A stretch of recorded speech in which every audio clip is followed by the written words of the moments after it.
Do you ever walk into your youth room and you feel it? Like the tension, the disconnection, the why am I even here energy? Well, we've all done it. We've all been there. So, what if I told you that your job isn't just to notice the temperature, but it's to set it? Well, today we're talking about what makes the difference between being a good leader who reads the room and a great one who's able to change it. This one is about thermostats and thermometers. I believe that we stand on the verge of a historic moment. You ask them what it is about rock and roll music that they like, and the first thing they'll say is the beat, the beat, the beat. I found pardon for my past, power for the present, bright prospect for the future. If you talk to the average teenager of today, I know what it does to you. That could have an unparalleled and unprecedented impact. I've got a story to tell. Have you? Welcome back to the Shaping Student Ministry podcast, where we believe that every student pastor should get better, not just busier. That's why we're going to talk about tools, clarity, courage to lead without burning out. Man, I'm Ian. You know me already. And if you don't, it's good to meet you. And always joined by the illustrious John Norman Oliver. Thank you. Some say Esquire. Well, I don't know what that is. It's a lawyer. There's really one person that says Esquire. That's fair. Yeah. But listen, I am excited. Listen, today we're going to talk about, and let's shift this conversation to why ministry matters more than ever, why culture in ministry matters more than ever, the difference between thermostat and thermometer leadership, because you might be closer to the one you don't want to be than the one that you were designed to be. And what is the latest research about the emotional climate of your team, and how does God's word inform how we use that? Well, and a lot of people might be a little curious as to what this whole thermostat thermometer is. And that's okay. You just hang with us. But let me just open us up with this question, Ian. Okay. If your volunteers and students and parents were to take your temperature or take the temperature of the room, what would they say? Tired. Yeah. In need of coffee. In need of coffee. That's pretty much irritated. Always me. Sad. Depression. I'm getting worried. We have a face chart for my children. They can actually point to what they're feeling. This is Dad. Yeah. Like, no, that's just my face.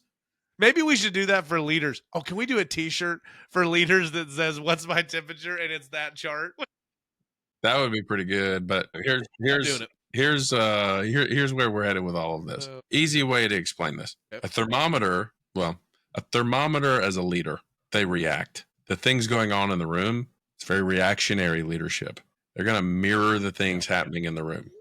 Yep. Thermostat leaders are influencers. They're going to be able to read it and set a new trajectory, to set a new pace. So you have ones who react and mirror, and you have others who influence and lead. You know, I don't want to assume that anybody is not smart enough to catch on to this, but I do think that it requires that giving some more depth to this. Like, right, we all know the difference between, I think everybody is genuinely a thermostat. The question is their actual temperature setting feature broken? And they don't realize it, and is it just use it? Because every thermostat has a thermometer that tells you the temperature, and then it sets it for you, right? It artificially sets it. And the problem is, a lot of us, we've either been consigned to this, you've been beat up so much that you don't think there's anything that's going to change it, or even leaders and people feel that thought of, well, what does it matter? And we walk into the room desperately hoping it would be different, but then it's not, and we're discouraged. And I think that we have to understand that everybody has the power to be a thermostat.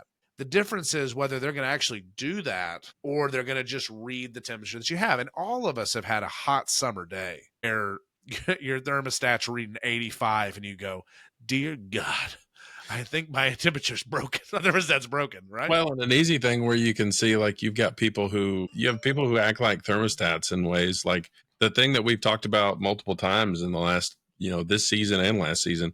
One of those pet peeves that you and I both have is when a student walks in the room that hadn't been there for a while, and the leader goes, well, look who decided to show, like, that is a person who is acting as a thermostat, and they are making everyone uncomfortable. I mean, people in the room who hear that, they're put in one of two sides. One, yeah, where have you been at? And then the other's like, oh, that would embarrass me. And then, they're acting as a thermostat. It's your job as the leader to walk in and say, all right, you got to set a new trajectory because that student may walk out and not come back if you don't catch them. Well, and you think about the overall shift here, because I've had leaders that have literally, and I'm not, listen, I could have been a better leader, I'm sure. So I'm just not putting it all on them. But I have had difficult situations. I've always been a builder and a revitalizer in ministries that I've gone to. And in doing that, I've run into situations where even one leader who is reading some irritation and angst among leaders, or they're not happy. Sometimes they're not happy with the program, but they can derail an entire grade level. They can derail an entire initiative you're trying to do, because all they're doing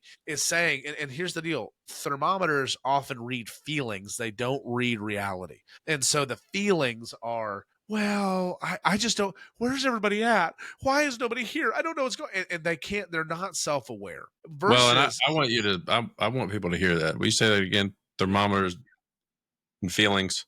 oh yeah, sorry. I was like, oh man, I said a lot of stuff there. Thermometers read feelings. They don't necessarily read truth. And that's a hard thing for us, right? When you're a thermometer, there's a lot of things you can be reading, and even vibes in a room, right? Can be like, this seems real odd. But a thermostat goes, hey, we're going to get through this and do better. Even sometimes thermostats are most clearly seen, just like when we're in the summer. Thermostats are most clearly appreciated and seen when it is most adverse outside. And so, but it's not something that's just meant for adversity. It's meant for every day. So when you walk into a room, like not everybody walks into a room with a big boisterous personality, but you tell me this, John, when leaders that walk into a room that they back up to the back wall and they just watch, versus leaders, even quiet leaders, that go and find their kids and say, hey, how are you doing? Well, I just want to check on you. I'm so glad to see you. I don't want to take away from worship, but I just want to say hi. Leaders that come in and hug a student that say, hey, I love you. I care about you. Leaders that move around, those are thermostats, because they're not worried about what the room temperature of the room is. They're worried about what their job is to do, no matter the conditions they're in. Yeah. Right? Yeah. Well, I think, my wife put together a little reception over the weekend, and yeah, I was at it. It was you so were. good. Ian drove all the way like 13 hours to surprise me. But I'm the first guy walked in the door. Right. And there's, I never want to be the first guy there, but there's always, he walked in and like, there were people like the family, you, me, like we're all kind of had been setting up, and he got there a little early. And so it's kind of that weird, like, okay, there's still things that needs to be done. Yeah. But there's this real awkward, like he's not going to engage until someone engages him. And so the easy thing to do is just, well, he's here early, and so I need to just ignore him. But I knew that wasn't the thing to do. The thing to do was, I knew they had it handled, and I needed to go and I needed to greet him because he had come there. He had come there to meet with me. And so, we were able to do that. And so I think the reality is we always have moments like that where I can think of a student every week that walks in and they just want to walk in and they don't want to be contacted. They're not going to be the one to contact you. They're going to be the ones that they're going to come in. They're going to do what they need to do. They're going to disappear over the side. And they would be totally content if you don't talk to them for the entire duration of their stay that morning. But, your job is to say, well, that person, even though the desire for them may be to be left alone, I need to lead in such a way where I don't allow that to happen. They need to feel loved, contacted, valued, and to be able to do that. So you got to be able to read that student's hesitancy and be able to lovingly approach them. Well, I think too, as you're saying that, it makes me think. I think that we attribute certain personality types to thermostats that are not truly there. And here's what I mean. You've commented on this with me because I travel and preach and speak, and I love that. IanDunaway.com, shameless plug. But I love to go to student ministries all over the country and do. And we had this discussion, and you travel some and preach a little bit as well. But you said that's not really my main thing, because for me, you said, and this was the statement, I would contend that you are an excellent thermometer and where you are, or an excellent thermostat where you are, and that you do a good job with that. And then you've told me, Ian, you can walk, and it's true, you can walk into a room of 400 kids and the room changes because that you're there. Well, your personality is not the same as mine, and your gifting isn't the same, but neither one of us are being poor thermostats. And so I think sometimes people think, well, because I'm quiet, because I look differently, my pastor, who is also G6 Allies as well, who's the executive director, he's a much quieter guy. And when he preaches, it's very different, but people appreciate who he is and the thermostating that he does. And so I think you need to just get past the myth that some people, because of their personalities, are better thermostats than others. It's absolutely untrue. I mean, that's just me. But Yeah, no, I think you're totally right. But think about this. Let's kind of get a little practical here. Think about the last time your team was low energy, distracted, yeah, disengaged. Would you say that you adjusted to match them, or did you lead them out of it? man, I'll be honest, for me right now, sometimes I struggle because of everything that we're doing to match energy more than set it. And I need to be better at that. But I think that sometimes we just match it and push it because that's all we think we know to do. And we feel like we're caught in that. Like sometimes you just need to take a week off and you need to do a party or a trivia night. Sometimes you just need to tell your leaders, we're not doing this week. We're going to do this because it's different. For me, this year, my leaders are so good. We're at a church plant now. So I've had a really big student ministry, really small student ministry. So I'm with you no matter where you're at. And here, my goal, and I think that we're going to be able to hit it, but my goal is that my leaders don't have to pay to go to student camp. We always give them a discounted rate, but man, I want them to be able to go for free. And that's not something we've been able to do budget wise. Yeah. But I think that that's a refreshing thing for them, right? So yeah, that's a good question. What about you? Yeah, I'm trying to think of a kind of a recent instance where I would say I engaged them when they seemed kind of low energy. I would say over the course of the last few Wednesdays, because we don't really meet on Wednesdays in the summer, Yeah. and it began to kind of wane towards the end of the semester. There's so much stuff going on, and people are getting tired, and so Right. I think the thing is we want students to have a good experience and we want leaders to have a good experience no matter when they're coming. And the reality of spring semester is we're going to ebb and flow. We've got dance recitals, we got spring chorus recitals and practices and spring sports. I mean, our boys tennis team and our girls tennis team made it all the way down to the finals. The boys won. Ooh. Today we've got one of the local high schools. The boys are playing for state championship in baseball. And so, all of that in terms of, and then other sports as well, but that extremely, that affects your leaders when they're walking in and they're used to 200 kids on a Wednesday and they're walking in and we're down to 120 because we got so many students doing other things. It affects the energy and it's easy to get distracted and think, well, man, where is so-and-so? Where is so-and-so? And then in doing that, it does lead you to a place of being disengaged because you feel low energy, then you're distracted by who isn't there. And then you become disengaged from who is there. And so the thing that I always try to kind of circle back with my people on, and this is even in terms of the way that I pray and the way that I speak, is I always want to be really intentional about, let's pray for the ones who aren't here, but let's celebrate the ones that we do have. It's such an easy thing to tell leaders, hey, let's look at the positive side of this. The positive side of this is normally your group is 10 to 12, and you have this opportunity for this week where you've only got 5. That's such a gift and an opportunity to be able to connect with these 5 in a really meaningful way that you can't normally do. And so I do try to help them. I try not to match them. Sometimes it's hard, but I do. You're not going to be perfect at it. No, and I'm not perfect at it.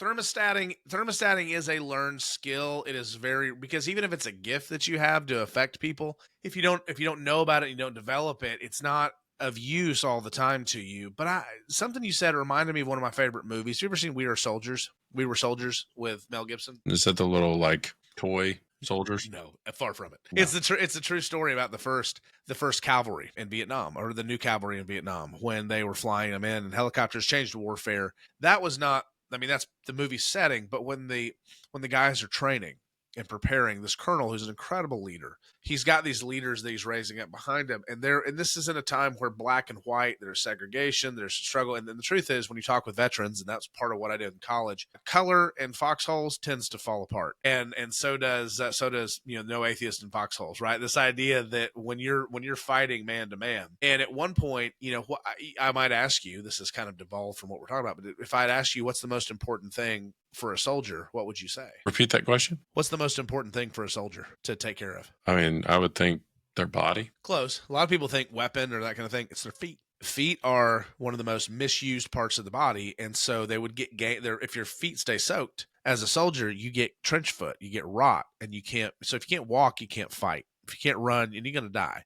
and you're also a liability to your unit. And so there's this really powerful scene where there's this black guy who's working, and then there's a white guy who's an officer, and they're breaking down these barriers of like, we're about to go to war, but there's still some struggle. And he's at this moment where he just lets all the false front and the posturing go.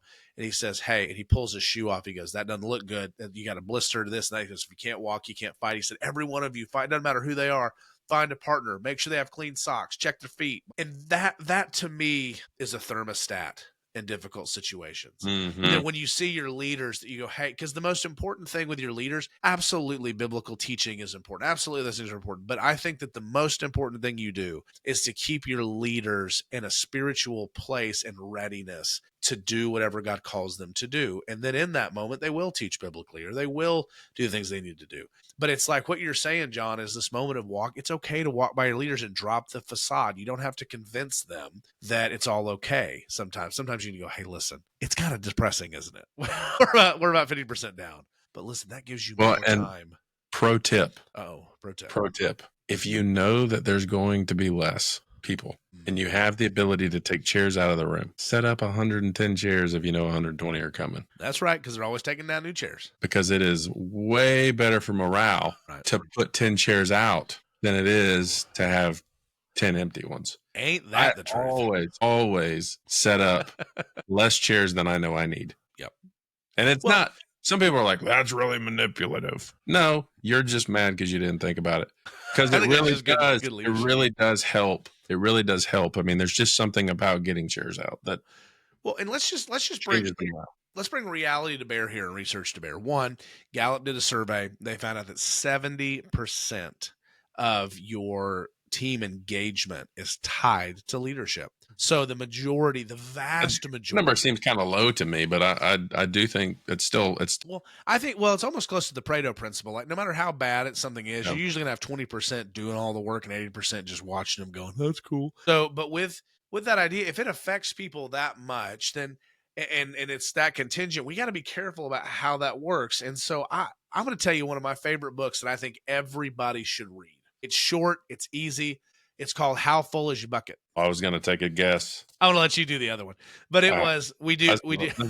Well, that one's good. But I'm going to tell you this one, something that you can just hand to your leaders that they can read and understand. It's 80 pages. Don Clifton, who wrote the StrengthsFinders analysis, this was his crowning work. He died before it was published, and he did it with one of his family members because he said, this is the book I always wanted to write. And he did an incredible job of treating it. There's this bucket metaphor that every time we interact with somebody, your leaders, your kids, whoever it is, we're either taking from their bucket or we're pouring into their bucket. And as a leader, if you create that, listen, you and I both know that on the days that you feel the worst as a student pastor, if you have built a culture that to hear good things from leaders on your way out, you could go a million miles on a gallon of that. Mm-hmm. But that's part of thermostat and culture setting, is that your leaders would know to look through the difficult times to the mission at hand and what's going on. So 70% of that. But John, you love culture code. Why? Because that's another one. We actually take guys through it in cohorts. Why is culture code so important? Well, and just to make a point here, I think the problem for a lot of people is a lot of our leaders out there is a lot of men and women who are in ministry leadership. I think that we're guilty of the easy thing is to just take from our leaders, to just train our leaders. We just want to. We need volunteers in order to make our ministry run. And so we'll just let them pour themselves out. But the mark of a great leader is one who is expecting them to pour themselves out, but is also pouring themselves into their leaders. And creating every interaction that you do is either doing one of those two things. It is fair. You're always going to, it's okay sometimes as a leader to feel a little bit drained. But the problem is you will pour into people, one that will over time will affect your culture. But if you're not intentionally helping them know why you're doing that, you're going to burn yourself out and then they're going to burn out too. And right, the idea is to create a culture where all of you are mutually investing in one another, mutually pouring into each other's buckets. And I would ask this question, John, this isn't in our notes, but just like the soldier question, not all pastoring is leadership, but all leadership is pastoring. Like if you look at those two things, right? So not as a pastor, because I know we'll get like preach the word faithfully. Well, that's a given. We know that should be the case. Yeah. I would ask this question. I obviously have an answer in my own mind, But what should, as a student pastor, what leadership wise, what should be your greatest focus? Oh, your volunteers.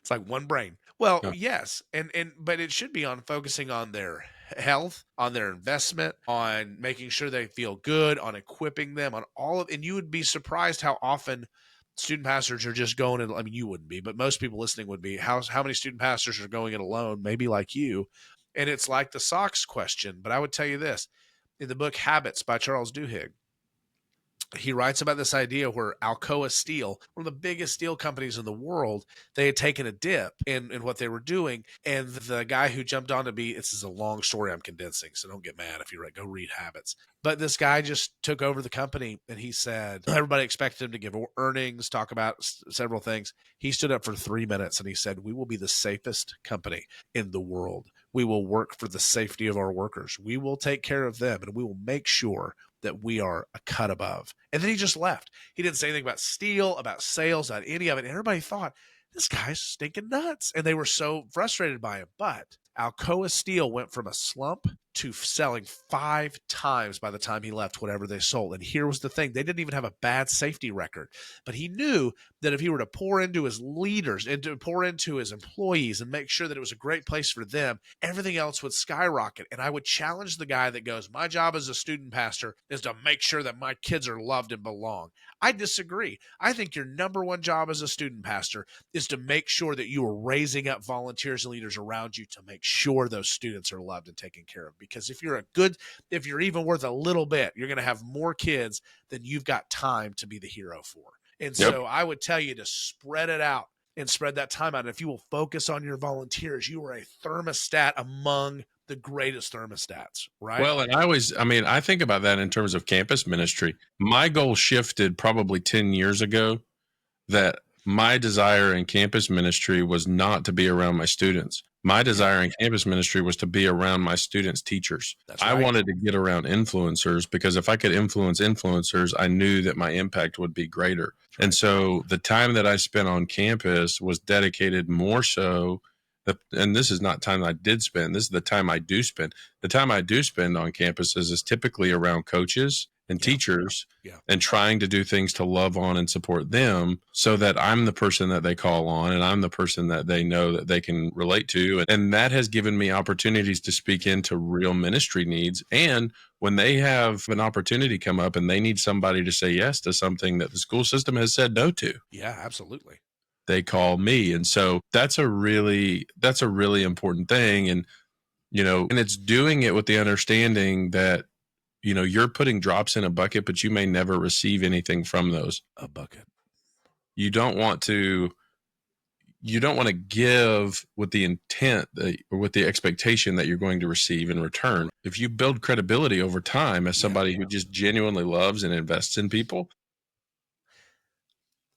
bless you. You're going to receive that on the back end. I don't think you even look at it as a quid pro quo thing where it's like, I'll get back from you or do that. I think you look at it like a friendship. Like, John, I expect things for you I expect you to be there for me on stuff, but I didn't become friends with you for that reason. Yeah. We've just grown to trust each other, and we care, and we would listen. Or at least I'm going to speak for you. I'd lay it all on the line for you. I've told you, man, anything I have is at your disposal if I've got it, and I'll do whatever I can do. But I know that that's a reciprocated thing. And I think you're right but I don't call you. The only times I call you are not to tell you I need something. The only times I do, So, well, and that's an important side point is if your leaders only expect you to call when you need something from them, that's a problem. And you're not really being a thermostat. You're actually draining them. So the way that you multiply and grow and create a healthy ministry that survives the up and downs of temperatures outside is that you put a layer in between you of leaders and students. You don't ignore your students, but you absolutely, if you want to step up, you become a leader of leaders. And that starts small. You may not have a lot of kids, but absolutely, if you want to reach more students and reach students more deeply, you're going to train good leaders. And so that brings us, though, into the tension. You can know this stuff and still not know how to shift your culture, right? Yeah. And so then the question becomes, well, what do you do when your team feels stuck? What do you do when the room's cold and you're tired? Or what do you do when you want to build trust, but you don't exactly know where to start? I got an idea for that, John. I think we should hit part 2 and go behind the wall. That's a good idea. That's a good idea. Well, I would tell you, listen, you need to understand the false humility of saying, well, I don't really affect that much. That's lunacy. That's not humility. You need to know that you're powerful, and you need to live in the power that God gave you as a leader and a pastor, and you need to think smarter, not harder. And so you are a thermostat, and every leader you have is a thermostat. That's why we absolutely want to see you succeed and win. And we're going to talk more about how to do that on the other side of the wall. So listen, if you want to get to know that, if you want to connect with that, all you got to do is follow our link below. You can sign up for our community, get 2 weeks free, and it's $27. $7 what, a month? Yeah, A month. it's Yep. incredibly cheap. It's less money than like 4 Starbucks or 1 Starbucks, depending on where inflation goes. So everything you need, curriculum, tools, and you can always talk just directly with John and I and all kinds of people if you do it. So sign up. We'll see you on the other side of the wall.